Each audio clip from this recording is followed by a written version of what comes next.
Pas masuk kamar, dia manggil nama. Dipanggil. Iya. Dipanggil, nyaut. Balik badan, iya mah kenapa?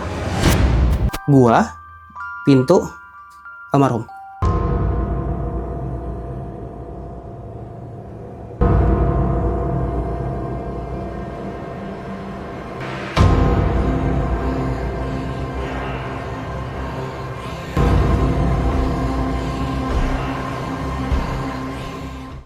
Halo, selamat malam. Bertemu lagi dengan gua Imam Bule di channel Ingatan Mistis. Di malam hari ini gue udah kedatangan satu narasumber yang akan menceritakan pengalaman mistisnya. Di mana dia dapat gangguan dari arwah sahabatnya sendiri yang meninggal karena kecelakaan tunggal. Seperti apa kisahnya? Langsung aja kita masuk, kita simak nih ceritanya. Halo Bang, boleh kenalan dulu Bang dengan siapa, terus dari mana nih Bang? Ya, perkenalan Bang, nama gue Maul, gue dari Depok. Berarti perjalanan ke sini lumayan jauh lah ya. Ya, lumayan Bang, ada 1 jaman lah tadi. Oke Bang, tadi kan sebelum kita on cam nih, Bang Maul sempat bercerita punya pengalaman horor. Kalau boleh di-share nih Bang kepada penonton kita semua, seperti apa sih Bang ceritanya Bang? Ya Bang, jadi pengalaman horor gue ini tuh dialami oleh gue sendiri, dimana gue diteror sama sahabat gue sendiri. Itu kejadiannya tahun 2024, dimana gue kenal sama sahabat gue ini tuh udah lama Bang. Dari kecil lah bisa dibilang. Dari gue bareng PAUD, SD, SMP, SMA. Berarti temen bener-bener deket nih, soalnya dari kecil ya. Iya, teman dekat Bang. Nah, gue kenal sama dia tuh awalnya sih agak lucu sih Bang cerita awalnya. Jadi dia tuh bisa dibilang orang yang pendiam di sekolah gitu ya. Nah, yang pertama kali temenan sama dia tuh gua. Ya gue yang nyamperin dia, gue kenalan, akhirnya bareng-bareng sampai SMA. Oke. Nah, singkat cerita, gua tuh kita tuh punya geng Bang, bisa dibilang punya geng. Jadi di satu geng itu ada 5 orang termasuk gua, ada almarhum sahabat gue ini, dan ada ketiga teman gue yang lain. Dan itu semuanya cowok. Nah, di pertemuan kita itu kita biasanya ada agenda Bang. Jadi agendanya itu adalah jalan-jalan. Entah itu kita ke villa, entah itu kita touring, entah cuma main gitu ya. Banyaklah agenda-agendanya. Nah, pas kejadian 2024 ini, itu 2 bulan setelah kita habis tahun baruan. Dimana salah satu sahabat gue ini ngeide pengen ya jalan-jalan lagi. Tapi nggak mau nginep gitu, maksudnya nggak yang ke villa lagi gitu, tapi kemana ya? Berarti kayak pulang pergi gitu langsung ya? Iya, pulang pergi langsung. Nah, pas udah itu temen gua nyetus lah ke puncak aja yuk, ke hutan pinus, daerah puncak gitu kan. Oh, boleh, ayo kita rencanakan. Nah, dari situ udah nih kita rencanain. Nah, kita tuh ada salah satu tongkrongan, bisa dibilang angkringan ya, angkringan langganan kita di daerah Depok juga. Biasanya kita nongkrong di situ, dan waktu itu gue balik kerja, kita nongkrong di sana, ngomongin nih, kayak dari mau jalannya tanggal berapa orang, apa mau ikut semua apa enggak gitu kan. Tuh kalau misalnya ikut semua berapa motor, mau sendiri-sendiri kah atau bonceng-boncengan kah. Terus dari kayak ngumpulin uangnya berapa, kayak buat makan, buat bensin, pokoknya buat transportasi lah, buat transport itu diomongin di situ juga. Sampai di mana kita berangkatnya dari mana. Kita udah ngomong dari situ, pulang dari situ, kita omongin lagi nih di grup kayak, oke nih berarti kita fixin ya, jadiin. Nah, kalau nggak salah ya Bang, ini di bulan Februari, tapi untuk tanggal gue lupa. Februari 24, tapi untuk tanggalnya itu gue lupa. Maju ke 3 minggu sebelum kita pergi jalan-jalan. Di mana di 3 minggu ini udah mulai kelihatan nih, oh oke, berarti motornya yang udah jalan nanti bonceng-boncengan. Kita bonceng-boncengan, tapi ada satu orang yang bawa motor sendiri. Jadi buat 3 motor. Terus untuk transportnya itu udah ketahuan berapa. Satu orang itu sekitar 100 sampai 150 ribu di kumpulinnya. Dan kayak berangkatnya tuh, tapi untuk berangkat belum ketahuan dari mana. Pas sudah 3 minggu itu, kita masih ngobrol di grup kayak, oke, berarti hutan pinusnya udah tahu ya di tiket masuknya berapa. Itu pokoknya semua udah kita omongin. Masuk ke 2 minggu. 2 minggu sebelum kita berangkat. Nah, di sini sahabat gue ini, salah satu almarhum ini, dia mulai berubah nih sifatnya. Kayak dia tuh jujur di tongkrongan itu dia yang ceria, dia tuh orangnya petakilan, dan dia tuh orangnya yang paling excited kalau kita ajak jalan-jalan atau ada kegiatan. Tapi di 2 minggu itu dia tuh sifatnya berubah, 180 derajat berubah. Dia jadi pendiam, suka murungan, bengong. Pokoknya banyak lah sifat-sifat dia tuh yang tadinya apa ya, hiperaktif jadi pendiam. Berarti bisa bilang kayak ada perubahan 360 derajat lah. Ya, beda banget lah sama sifat aslinya dia. Waktu itu sempat gue tanya ke dia, lu kenapa? Tapi dia bilang, ya gue nggak apa-apa. Dia bilang kayak gitu aja. Tapi emang gue tahu dia malah lagi ada masalah di kampusnya. Oke. Lagi masalah, ada problem lah di kampusnya. Tapi gue juga nggak mau menggali lebih dalam lagi, ya gue tahu privasinya dia. Oke. Maju ke seminggu kemudian, seminggu sebelum kita berangkat. Dan di sini dia tuh sifatnya masih sama, masih jadi pendiam, masih jadi dia yang nggak excited buat berangkat gitu ya. Kayak tadinya yang dia semangat jadi enggak nih. Jadi biasa aja. Jadi gitu. biasa aja. Nah waktu itu kita lagi balik lagi ke angkringan yang tongkrongan kita itu sekitar jam 8 malam kalau nggak salah. Jam 8 malam. Itu juga malam minggu pada saat itu. Kita ngobrolin lagi bener-bener fixin. Oke, berarti untuk ini nggak ada pertambahan ya, untuk uang, motor semua nggak ada yang kita ubah lagi. Dia bengong di situ, dia pendiam, dia diem pas gua tegur gitu, lu kenapa? Dan dia tuh kayak yang nggak nyimak apa yang kita obrolin tadi, dia kayak, ya kenapa? Ada apa gitu? Nggak fokus gitu. Nggak berarti. fokus, ya dia tuh nggak fokus, jadi kayak bukan dia lah, bukan diri dia gitu. Oke, maju ke 3 hari sebelum kita berangkat. Tiba-tiba itu itu dari pagi ya, dari pagi kita ngobrolin di grup bener-bener fixin kayak oke, berarti semua nggak ada yang ketinggalan.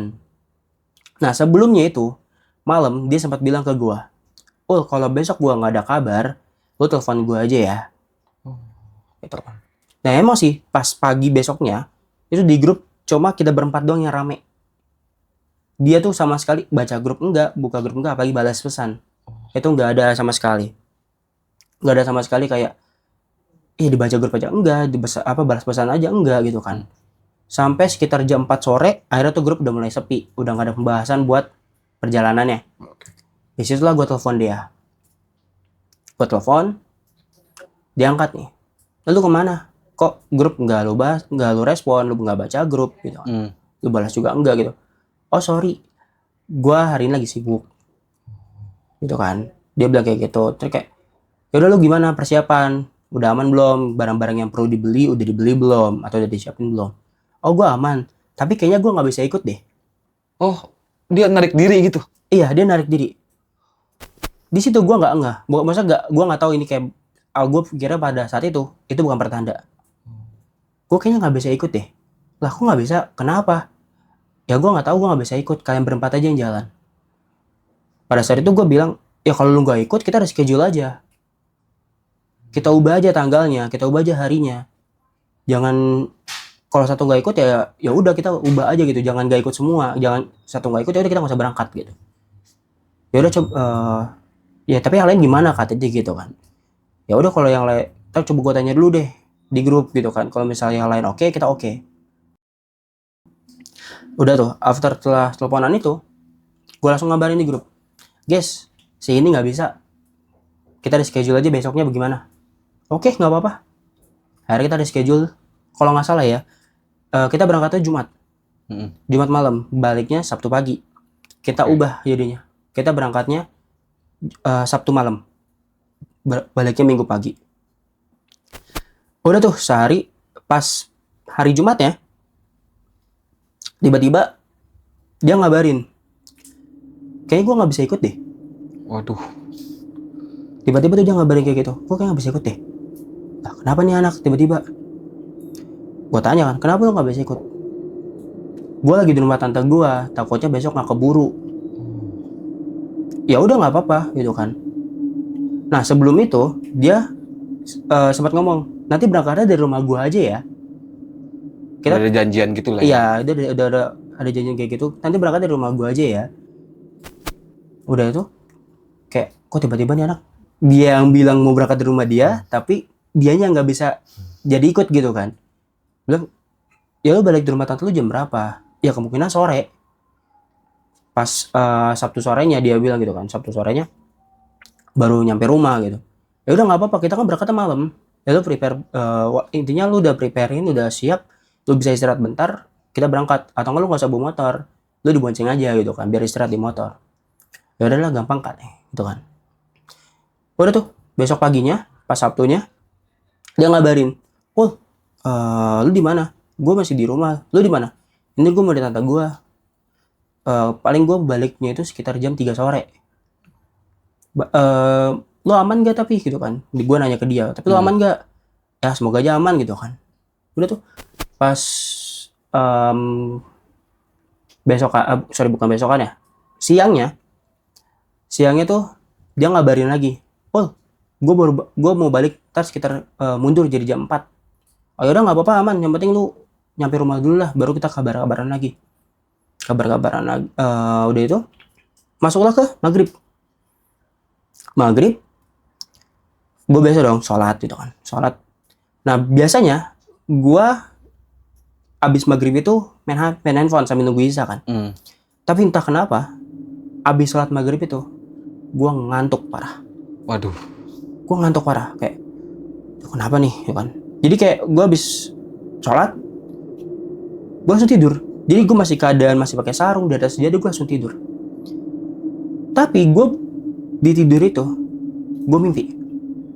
gue mimpi ada sahabat gue yang itu, dia ngomong, gue nggak bisa ikut jalan-jalan ya, kalian aja berempat. Sampai ke mimpi nih. Ke mimpi. Ngabarinnya. Sampai ke mimpi nih ngabarinnya. Dan waktu itu gue nggak sadar kalau itu pertanda sebenarnya. Udah, gue langsung kebangun, gue liat jam, udah mau jam 7. Udahlah, gue wudhu lagi, takutnya kan pas gue tidur entah gue buang angin atau apa kan. Udah gue wudhu lagi, gue wudhu sambil nunggu isya, sholat. Selesai isya, gue mau prepare dong. Tiba-tiba dapat telepon. Ada telepon nih. Set. Nomor nggak dikenal. Siapa nih gitu kan. Nah pada saat itu kan masih maraknya penipuan. Terus kayak entah itu apa. Gue waktu itu mikirnya, oh ini penipuan nih. Tapi kok takutnya kalau nggak gue angkat ini penting. Tapi satu sisi takutnya penipuan gitu kan. Nah akhirnya gue memutuskan untuk mengangkat teleponnya. Gue angkat teleponnya. Halo? Oh ini gue. Wah suara sahabat gue nih. Oh lu di mana? Gitu kan. Kok pakai nomor yang lain? Iya baterai gue habis. Gue pinjam HP orang nih buat ngabarin. Gue dikit lagi kok nyampe rumah. Nanti lu datang ke rumah gue aja ya. Nginep di rumah gue. Kita berangkatnya nggak jadi malam ini. Kita berangkatnya besok pagi aja. Tenang kok. Tante gue, saudara-saudara gue, sepupu gue yang lain pada nginep di rumah. Rame kok rumah gue. Gue mikir dong, kok kalau rame ngapa teman-temannya diajak nginep? Gue tanya lagi, aman gak tapi rumah lu? Muat gak? Aman, muat, tempatnya ada. Yaudah ya, gue tutup. Gue pengen jalan lagi. Udah ditutup teleponnya. Udah gue lanjut prepare dong. Setelah 10 menit, telepon masuk lagi. Pas gue lihat, wah mamanya sahabat gue nih. Ngabarin kali udah nyampe. Gue angkat. Halo, assalamualaikum tante. Belum dijawab, gue langsung nanya lagi. Tante, udah sampai? Gue sebut namanya kan. Si ini udah sampai. Nggak ada jawaban. Tiba-tiba gue dengar suara nangis. Mamanya. Tante? Halo? Makin kejar. Diambil lah sama papanya. Halo om. Om, tante kenapa? Kan? Oh, mau gitu kan. Mungkin suaranya nggak begitu jelas ya. Gue tegas lagi, om, tante kenapa gitu? Kok nangis? Kamu udah dapat kabar belum? Kabar apa om? Kamu yang sabar ya. Si ini meninggal kecelakaan tunggal. Jenazahnya udah di rumah. Waduh. Gue di situ. Hah? Om, nggak bercanda kan? Gue gitu. Enggak. Kalau kamu nggak percaya, datang aja ke rumah. Gue di situ kayak, hah? Gue kayak di telepon tuh gue ngomong, om, nggak mungkin. 10 menit lalu dia ngehubungin saya om, dibilang udah mau nyampe rumah. Ya udah kalau nggak percaya datang aja. Ya udah dong, telepon mati. Gue ngabarin di grup, guys kumpul tempat biasa. Udah tuh, kenapa? Udah ntar gue jelasin aja di tempat biasa. Kita ada satu tongkrongan lagi, memang deket rumahnya dia. Udah tuh di situ, gue pamitan, gue kesana. Gue di motor masih kayak, benar nggak ya? Speechless lah ya, kaget. Iya, gue masih Daniel kayak, oh ini bukan sahabat gue. Gue nggak ini berita mungkin prank atau apa Iya. gitu kan. Mungkin teman gue punya pengen Surprise gitu. iya surprise gitu kan, pengen kasih gue kejutan atau apa gitu kan. Tapi dalam rangka apa gitu kan kalau Iya. gitu. Gue terus nyampe lah di angkringan tersebut. Nyampe.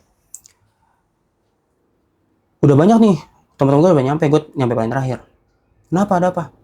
Gue dapat kabar dari bokapnya si ini. Kenapa? Meninggal kecelakaan. Oh lu yang benar lu, matinya jadi mainin. Gue sempat ribut sama teman gue di situ. Nah, ya gue hampir adu jotos lah di situ. Debat lah ya gitu. Debat lah. Udah nggak percaya, ayo ke rumahnya. Gue juga nggak percaya. Tapi gue nggak, ya gue pengen mastiin aja gitu kan. Berangkatlah ke rumah dia. Rumah dia tuh nggak jauh dari gapura perumahannya kan. Pas nyampe gapura perumahannya, ada bendera kuning. Tulisannya nama dia. Tapi di situ gue masih Daniel. Nggak, ini namanya cuma mirip. Bukan sahabat gue. Tapi pas gue liat ke arah rumahnya, gue lemas udah. Udah rame itu. Udah rame orang, ada ambulans, udah ada tenda orang meninggal, udah ada banyak karangan bunga. Gue kesana, udah gue langsung kesana, gue tancap gas. Gue ketemu kakaknya, gue ketemu adiknya, gue ketemu papanya, sampai gue ketemu mamanya. Gue dipeluk, kayak ayo masuk. Gue masuk, rame orang. Di tengah keramaian itu ada, bisa dibilang apa ya, jasad orang yang gue yakin itu sahabat gue. Gue duduk di dekat jasadnya itu, gue buka, ya apa yang ada di pikiran gue beneran, itu sahabat gue. Wah, di situ gue nangis sejadi-jadinya. Gue kayak Lemes lah pasti itu, syok banget. pasti itu shock banget. Gue di situ kayak, kenapa sahabat gue gitu kan. Udah tuh, di situ akhirnya gue diceritain kronologi kecelakaannya, di mana kata kepolisian dia balik dari rumah tantenya itu pakai motornya dia, ngelewatin jalanan yang lumayan sepi dan agak tikungan kayak gitu. Sebelah sini tuh trotoar, sini taman. Dimana pas dia belok gini ada ceceran oli. Dia pengen banting setir ke kiri biar jatuhnya ke taman dan gak terlalu luka parah. Tapi ternyata bannya slip. Jadi pas dia ke kiriin langsung slip ke kanan. Slip ke kanan, motor ngantem trotoar. Dia sama jarak motor ada sekitar 500-an meter kepentalnya. Dan yang bikin dia meninggal di tempat itu adalah kepalanya langsung nyentuh trotoar sebelah kanan. Dan itu catatan kecelakaan ya, karena dia ditemuin sama tukang sate. Jadi tukang sate lewat, ngeliat kecelakaan itu, lapor polisi. Itu jam 6:30 malam. Di mana? Berarti kalau nggak ada tukang sate ini kemungkinan bisa besoknya lagi baru ketemu ya? Kemungkinan. Jadi pas di mana mimpi itu, itulah kejadiannya. Pas banget berarti ini. Ya mungkin itu akhirnya di situ gue akhirnya mikir, oh ini tanda, gitu kan. Inilah kayak, oh ininya loh. Nah di situ gue juga mikir, jadi yang nelfon gue itu siapa? Gue cari log panggilan. Harusnya kan nomor mamanya tuh paling atas, bawahnya nomor dia dong, karena kan gue nggak telepon lagi. Nggak ada nomornya. Harusnya kan masih ada tuh, gue masih inget kan. Gue juga pakai aplikasi yang bisa ngecek gitu. Gak ada. Hilang berarti nih. Nomor hilang. Wah. Dan gue sampai sekarang tuh masih kayak, ini nomor siapa yang ngehubungin gue? Karena suaranya benar-benar persis. Bukan persis lagi, itu emang dia. Suaranya dia. Udah di situ, akhirnya gue mencoba untuk ya mengikhlaskan pada saat itu susah ya, Ya berat pasti. berat. Dan perkataan yang masih gue inget pada saat itu adalah, lu nginep aja sama yang lain, saudara-saudara gue, nenek kakek gue pada datang kok. Bisa bener. pas banget, iya. Bener, pada datang, pada nginep, tapi keadaannya keadaan Berbeda. berduka. Udah akhirnya gue nginep, terus besok paginya gue pulang buat mandi, balik lagi buat nyolatin, sekalian nguburin. Siang gue balik ke rumah, gue mandi lagi, sampai sore balik lagi buat malamnya takziah. Hari pertama gue bantu ya, gue jam 5 nyampe rumahnya dia gitu kan sama teman-teman gue, kita bantuin beres-beres sampai pengajian. Nyampe rumah itu jam 9. Dan dimulai malam itulah kejadian-kejadian horor itu mulai ada. Yang diganggu tuh bukan gue doang bang, jadi gue sama ketiga sahabat gue ini juga diganggu, tapi beda-beda. Untuk ya bukan teror ya bahasanya ya, gangguan lah. Gangguan itu beda-beda, tapi intinya sama. Gue selama 2 minggu itu selalu dimimpiin sama almarhum, dimana dia selalu bilang di mimpi itu ya, ayo jalan-jalan. Wah. Tapi keadaan dia yang rusak ya, keadaan ya pocongan dia yang rusak. Dan apa ya, bisa dibilang keadaan dia tuh rusak bang. Jadi muka dia yang sebelah kanan itu kayak turun, karena tengkorak sebelah tuh pecah di dalam. Jadi ya gimana ya, kayak lembek gitu. Karena ada salah satu tim medisnya itu yang nanganin buat ngebuka. Jadi pas ditemui itu helmnya masih nyangkut. Jadi pas dibuka, dilepasin dari kepalanya itu, ya mungkin pada saat itu pikirnya nggak ada kerusakan. Jadi pas di ini tangannya tuh nggak sengaja nyentuh, dia ini lembek. Aduh. Nah, bisa dibilang arwah atau korinnya dia tuh merepresentasikan itu keadaan terakhir yang rusak. Selama 2 minggu tuh gue dimimpikan itu. Terus teman gue, salah satu teman gue itu telepon. Jadi dia sampai 3 kali ganti nomor. Itu kejadian setiap jam 8. Gue masih ingat banget jam 8. Pas ada telepon masuk, nomor gak dikenal, dia awalnya ngangkat kayak mungkin orang penting atau ada hal penting lah. Dia angkat, detik 1 sampai detik 5 itu nggak ada suara. Jadi kayak 1, 2, 3, 4, 5 itu nggak ada suara. Tapi masuk detik 6 kayak ayo jalan-jalan, mati teleponnya. Wah. Itu selalu sama. Sampai dia 3 kali ganti nomor. Jadi nomor pertama dia itu emang nomor yang dia udah pakai lama. Iya. Semua orang tahu. Nomor kedua itu cuma teman-temannya sama keluarganya yang tahu. Sampai nomor terakhir nih, kita pun gak ada yang tahu nomor dia yang terakhir ini. Karena baru banget. Baru banget.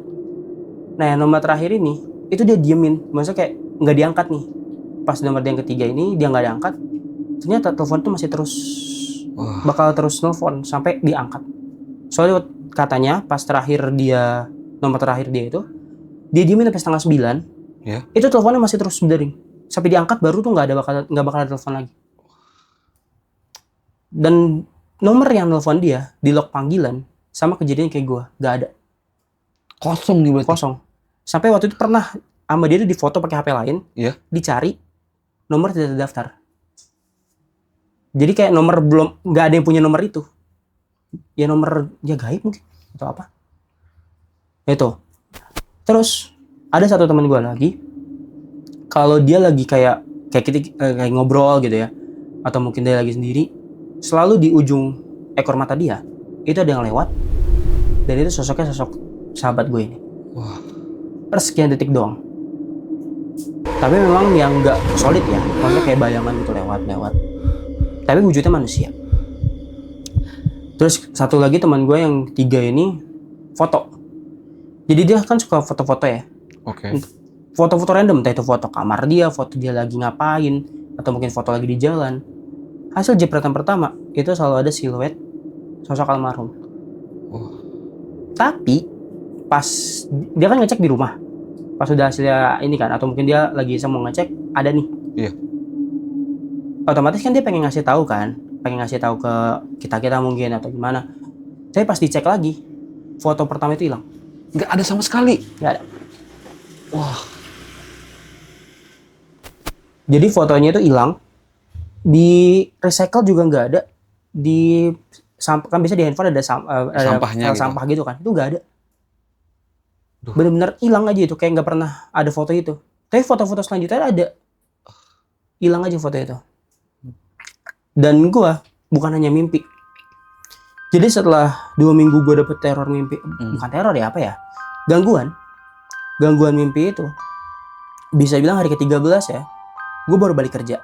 Iya. Keadaan rumah tuh kosong, sepi. Karena bokap sama nyokap lagi ke rumah nenek. Gue balik, gue masukin motor ke teras gitu ya, gue kunci gerbang. Dan gue buka kunci kan, karena kan kunci juga ditinggal di tempat yang biasa. Gue buka dong. Assalamualaikum. Buka pintu. Kayak nggak ada jarak berapa ya, cuma perbatasan pintu. Gua, pintu, almarhum. Wah, deket banget berarti nih.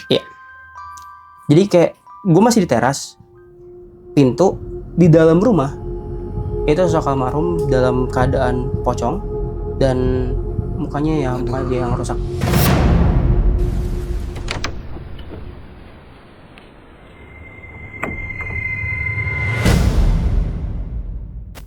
Dan itu dia kayak mungkin teriak atau ngomong ke gue kayak, ayo jalan-jalan. Itu sosok ya, Iya. bukan gue nggak lagi halusinasi. Itu sosok. Karena pas gue langsung kayak nge-freeze, gue jatuh, langsung pingsan. Saking shocknya, speechless lah ya kayak gitu ya. Iya. Karena pas gue buka pintu tuh langsung muka di depan gue. Aduh. Kayak seakan kan gue pintunya bukanya ke dalam kan. Iya. Otomatis kan nembus ke dia. Iya. Ya nembus. Dia kayak Pintunya nembus. ke dianya bukan, jadi kayak pas gue buka Iya. pintu langsung muncul gitu. Itu yang bikin gue langsung Shock kayak sih pasti. jatuh, udah pingsan langsung gue. Gue ditemuinnya pas bokap nyokap gue nyampe rumah. Gue ditemuinnya pas udah gue digeletak gitu. Keadaan pintu kebuka, gerbang gak gue kunci, cuma gue slot doang. Iya. Udah dari situ akhirnya masuk nih ke 40 hariannya sahabat gue ini. Masuk 40 harian. Nah, kenapa gue bisa tahu cerita-cerita tadi? Itu karena diceritain pas 40 harian. Oke. Pas 40 harian itu akhirnya ada nih salah satu sahabat gue yang cerita. Gue diganggu nih. Ganggu gimana? Gue diganggu sama si ini gitu. Wah, gue juga. Gue juga ngasih tau. Lah, gue juga diganggu. Gue ceritain lah sih pengalaman gue ya. Gangguan gue ceritain. Pengalaman sahabat gue juga yang diganggu ceritain. Sampai di mana mamanya juga cerita. Mamanya juga nih sama. Mamanya juga diganggu. Wah. Tapi versi mamanya tuh beda. Kalau mamanya tuh lebih lama. Jadi kayak setiap mamanya masuk kamarnya sahabat gue nih almarhum, pas buka pintu kamar dia, selalu ada sosok almarhum lagi tiduran di kasur tapi ngebelakangin mamanya. Wah. Nah, jadi kan lewat kamar dia tuh pintu. Pas buka pintu tuh langsung kasur. Iya. Sebelah sini tuh lemari belajar dia. Meja belajar. Di Iya. sini lemari. Sini tuh kayak nakas gitu lah, kalau nggak salah. Seingat gue lewatnya kayak gitu. Iya. Jadi pas buka pintu tuh langsung ngadep kasur. Jadi kasurnya manjangnya gini ya. Itu selalu ada sosok almarhum Ngunggungin gitu ya. lagi mungkin tidur. Dan mama itu bilang setiap hari tuh bajunya beda-beda. Kayak ada dia aja di rumah. Nggak sama. Misalnya hari ini pakai baju merah, besok putih, besok lagi hitam, besok biru. Berarti bang, beda nih ya. Kalau abang kan tadi kan bang pocongannya kan. Iya. Kalau mamanya dengan kesehariannya lah dia kayak gitu ya. Jadi kayak pengen nunjukin kalau ya dia tuh sebenarnya masih ada di kamar dia gitu. Ya udah kayak keseharian dia aja, tapi ditemuinnya pas lagi tiduran. Iya. Atau lagi tidur mungkin. Karena bajunya setiap hari beda-beda. Nggak diganti. Nggak diganti. Sampai di mana mungkin mamanya lupa. Pas masuk kamar, dia manggil nama. Dipanggil. Iya. Dipanggil, nyaut. Balik badan, iya mah, kenapa? Wah. Tapi sama kakaknya harus nyamperin. ditenangin mamanya, mah udah jangan dipikirin, dia udah tenang, kasihan. Pas dilihat lagi udah nggak ada. Mamanya nangis lah di situ. Dan di situ ya mamanya juga udah ngizinin ya, sempat dibawa ke psikolog 3 bulan. Setelah dia tuh jadi kayak buat nge-recovery, Iya. dia dibawa ke psikolog 3 bulan setelah kejadian teror itu. Iya. Nah sampai pas 40 hari malam itu kita mikir, kenapa ya gangguannya kayak gini, dan katanya tuh selalu sama, jalan-jalan gitu. Akhirnya mikir-mikir, kayak kita tuh masih nggak ngeh kalau ada satu kegiatan yang belum kita laksanain nih. Bareng dia. Bareng dia. Apa ya. Sampai akhirnya temen gue nyelotok, kita kan ada rencana mau ke hutan pinus bareng dia. Iya. Belum dilaksanain. Oh iya, ya udah.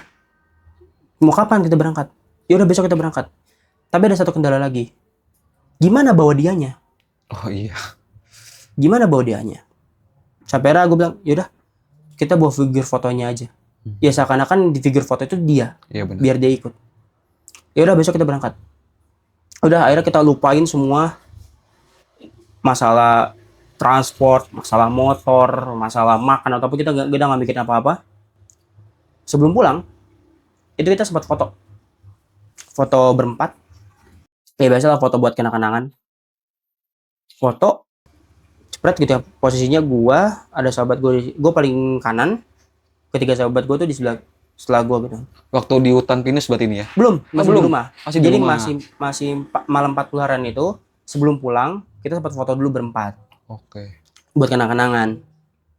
Di foto itu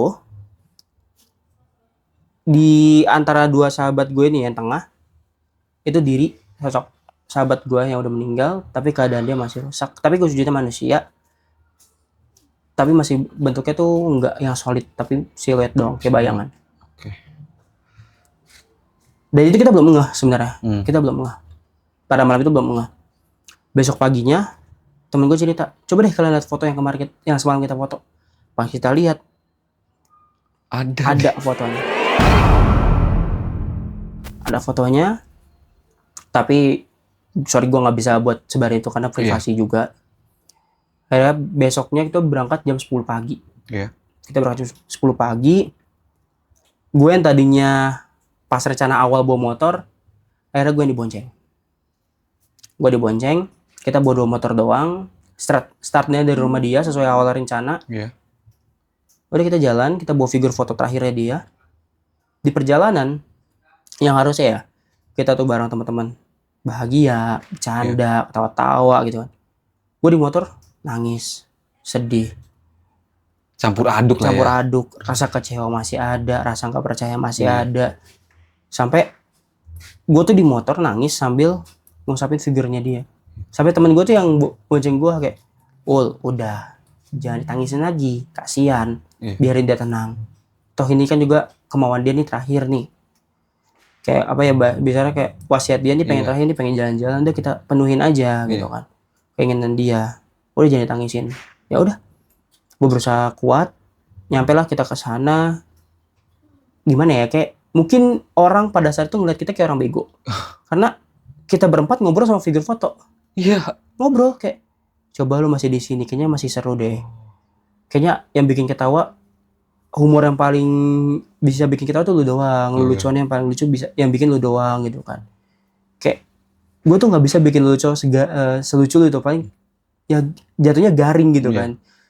Banyak lah kita kayak cerita-cerita kayak coba lu mengenang masa lalu gitu kan. Tapi kayak kita doang nih ngasih cerita ke dia, tapi gak ada feedback dari dianya gitu kan. Tapi ya udah.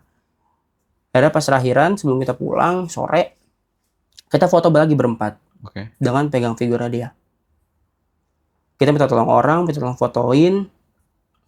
Dan hasil foto itu sama kayak pas malam 40 harian. Iya. Ada sosok dia juga, tapi keadaannya udah bagus. Oh, udah bagus. Dan itu juga belum ngeh. Kita ngehnya pas sudah di rumah masing-masing lagi. Kayak, coba lihat lagi fotonya deh. Lah iya. Wah udah. Dari situ mungkin kayak pikir gue sama temen gue, ya mungkin dia udah bahagia. Karena keinginan dia tuh udah terpenuhi gitu Iya, kan, keinginan terakhirnya udah tercapai. terpenuhi. Setelah dari situ benar-benar semua berhenti, Iya. udah nggak ada gangguannya lagi, mamahnya udah nggak ngelihat dia lagi, gua mimpi ataupun didatengin dia nggak lagi, yang teman gua foto itu juga udah nggak ada, yang telepon juga udah nggak ada, sama yang ngeliat itu juga udah nggak ada. Pokoknya clear, stop setelah 40 harian itu. Pas pulang dari situ, Iya. pulang dari jalan-jalan itu, gue dapet mimpi lagi. Gue masih ingat banget itu, gue mimpi di jam 2 pagi. Oke. Karena gue langsung kebangun.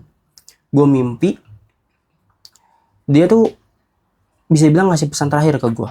Jadi gue dimimpiin sama sahabat gue ini. Oke.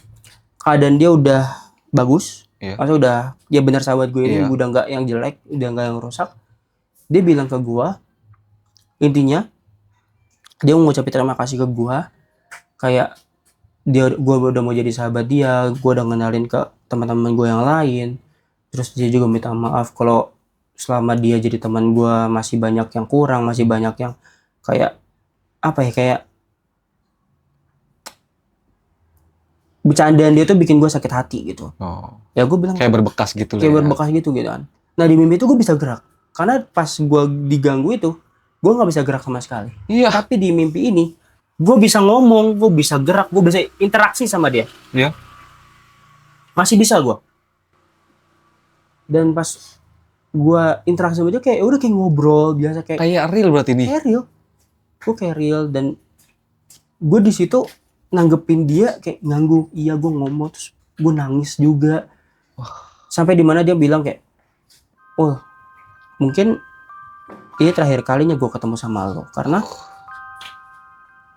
waktu gue udah nggak lama, gue udah nggak bisa lagi datang kayak mimpi lo lagi. Iya. Kayak gue mau minta tolong sama lo, kayak ngucapin terima kasih ke teman-teman yang lain. Mungkin gue juga mau minta tolong ke lu, sampaikan permohonan maaf gue ke ibu ayah gue gitu kan, mama bapak gue.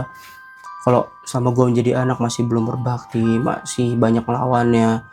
Kayak dia nggak, pokoknya kayak banyaklah permintaan maaf yang ingin dia sampaikan tapi belum bisa disampaikan. Gue iya aja gitu, tapi kayak kok hati gue sakit gitu. Iya, pasti nyesek lah gitu Nyesek ya. gue kan.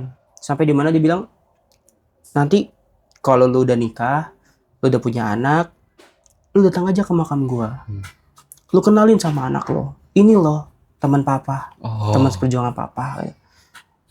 Kalau ke istri lo kayak, ini lo yang teman aku gitu kan. Iya. Lu datang aja, pasti gue seneng kok. Gue ngeliat tuh juga dari sini. Wah, di situ gue campur aduk perasaan pasti. gue sampai Lemes pasti. pasti itu. Dimana terus akhirnya terakhir, ya udah, gue pamit ya, gue udah nggak bisa lama lagi. Iya. Pas dia bilang pamit, gue kebangun langsung. Gue kebangun, gue liat jam 2, mau jam 2 mau ke jam 3. Iya. Ya. Pas gue liat lagi, bantal gue udah basah, air mata Nangis gue, lu ya, udah gue nangis. Gue keinget mimpi itu, gue nangis lagi. Sampai besoknya gue akhirnya datang ke rumah dia gitu ya, buat Iya. nyampein pesan dia. Terus gue masuk ke kamarnya, itu hawanya masih bener-bener hawanya dia, nggak ada yang berubah. Oke. Pokoknya banyak kenangan yang nggak bisa gue lupain bareng dia. Sampai gue tuh ke makam dia. Iya. Ini momen ke makam dia buat ziarah sekaligus gue mau izin ke dia gitu kan. Pas gue datang, gue banyak cerita ke dia, kayak, lu semalam datang ke mimpi gue, banyak pesan-pesan lu gue udah sampein gitu kan. Kalau misalnya lu ada kesempatan lagi, lu bisa datang ke mimpi gue gitu kan.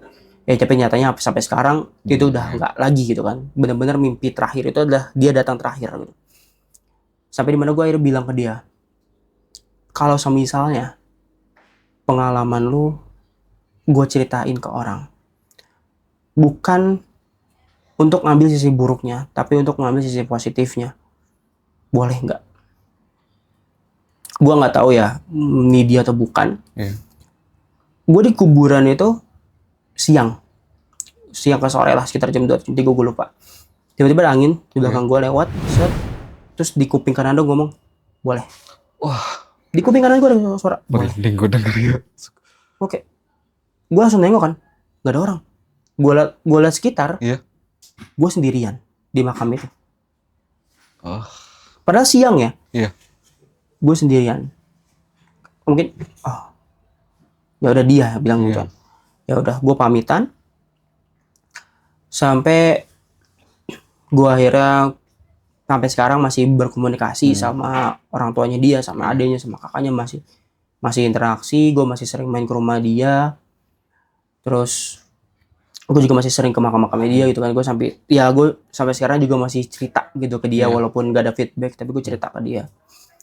Ya mungkin itu sih bang, buat pengalaman gue gitu. Berarti tadi kan Bang Mau kan sempet ngasih tahu ya, Bang Mau tuh dikasih mimpi terakhir lah gini kan. Berarti ke temen-temen yang lain tuh dia nggak sempet ngasih pesan terakhir juga ya, makanya Bang Mau sempet ngasih tahu pesan terakhir dia itu ya. Iya, jadi gue nggak tahu ya teman-teman gue dapat mimpi apa enggak. Tapi yang gue apa ya, bisa dibilang yang dia bilang, Iya. karena waktu dia nggak lama mungkin ke gue aja, Iya. dan gue yang nyampein ke teman-teman gue untuk Kayak berantai lah gitu ya. Oke, mungkin untuk cerita Bang Maul, gua ngucap terima kasih banyak Bang Maul ya udah mau sempatin waktunya datang untuk berbagi cerita pengalamannya di channel Ingatan Mistis. Mudah-mudahan ya kita bisa ambil pembelajarannya seperti yang Bang Maul bilang tadi di makam ya. Terima kasih banyak Bang Maul. Ya bang. Bisa sampai bertemu lagi mungkin di cerita selanjutnya atau mungkin ada beberapa cerita yang lainnya kali ya. Iya bang, boleh. Terima kasih Bang Maul. Iya bang, sama-sama bang. Jadi seperti itulah cerita pengalaman mistis yang dialami oleh narasumber kita kali ini. Terima kasih buat kalian semua yang sudah support kita, yang sudah menonton video ini tanpa di-skip. Gua nggak bosan-bosan untuk ngajak kalian selalu support kita dengan cara subscribe, like, komen, dan share biar kita semakin semangat untuk menampilkan atau menyuguhkan kisah-kisah pengalaman mistis. Sampai bertemu lagi di kisah atau pengalaman mistis selanjutnya. Selamat malam.